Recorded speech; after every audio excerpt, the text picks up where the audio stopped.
America के राष्ट्रपति Donald Trump और मशहूर हार्वर्ड यूनिवर्सिटी अब आमने सामने हैं। दुनिया भर में प्रतिष्ठित जानी मानी यूनिवर्सिटी हार्वर्ड की सरकारी फंडिंग पर डोनाल्ड ट्रंप ने रोक लगा दी है। दरअसल दुनिया के सबसे नामचीन शिक्षा संस्थानों में शुमार हार्वर्ड को राष्ट्रपति के कार्यालय ने मांगों की एक सूची भेजी थी, लेकिन यूनिवर्सिटी ने उन मांगों को अस्वीकार कर दिया। इसके कुछ घंटों के बाद हार्वर्ड की फंडिंग को रोक दिया गया। मांगों में से एक थी विश्वविद्यालय की विविधता, समानता और समावेशन की नीतियों और कार्यक्रम को खत्म करना। यह अमेरिका का पहला बड़ा विश्वविद्यालय है जिसने ट्रंप की नीतियों में बदलाव के दबाव को नकारा है। इतना ही नहीं, इसके बाद डोनाल्ड ट्रंप ने एक पोस्ट में हार्वर्ड को एक राजनीतिक इकाई के रूप में कर लगाने की धमकी दी यदि वह राजनीतिक, वैचारिक और आतंकवाद से प्रेरित बीमारी को बढ़ावा देना जारी रखता है। शायद हार्वर्ड को अपना करमुक्त दर्जा खो देना चाहिए और एक राजनीतिक इकाई के रूप में कर देना चाहिए यदि वह राजनीतिक, वैचारिक और आतंकवाद प्रेरित समर्थक बीमारी को बढ़ावा देता रहता है।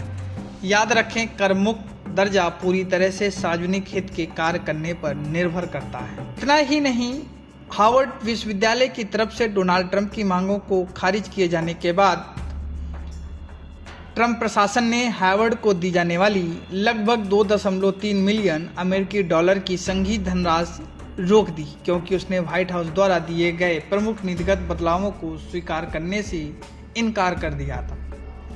इतना ही नहीं, छात्रों और शिक्षकों को लिखे एक पत्र में हार्वर्ड के अध्यक्ष एलन गार्बर ने सरकार की अवहेलना करने की कसम खाई और कहा कि स्कूल अपनी स्वतंत्रता या अपने संवैधानिक अधिकारों पर कोई समझौता नहीं करेगा।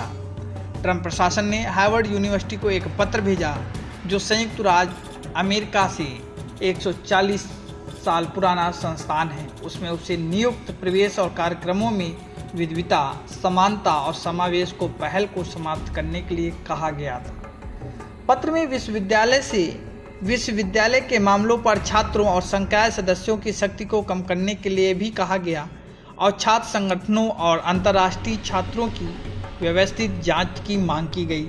एक ऐसा कदम जिसका उद्देश्य परिसर में यहूदी विरोधी भावनाओं को कम करना माना जाता है। प्रशासन की मांगों में सरकार के साथ अपने नियुक्त संबंधी डेटा को साझा करना और प्रत्येक शैक्षिक विभाग में विचार विविधता सुनिश्चित करने के लिए एक बाहरी पक्ष को लाना भी शामिल है। प्रशासन ने चेतावनी दी, अनुपालन में विफलता के परिणामस्वरूप संघीय निधि में अरबों डॉलर की हानि हो सकती है। हार्वर्ड ने तुरंत प्रतिक्रिया दी और अमेरिका के सबसे धनी विश्वविद्यालय ने प्रशासन की मांगों को स्पष्ट रूप से खारिज कर दिया। संस्थान ने कहा कि वह ट्रंप प्रशासन द्वारा जारी की गई मांगों का पालन नहीं करेगा, क्योंकि वे पहले संशोधन का उल्लंघन करते हैं और सुप्रीम कोर्ट द्वारा लंबे समय से मान्यता प्राप्त विश्वविद्यालय स्वतंत्रता का उल्लंघन करते हैं।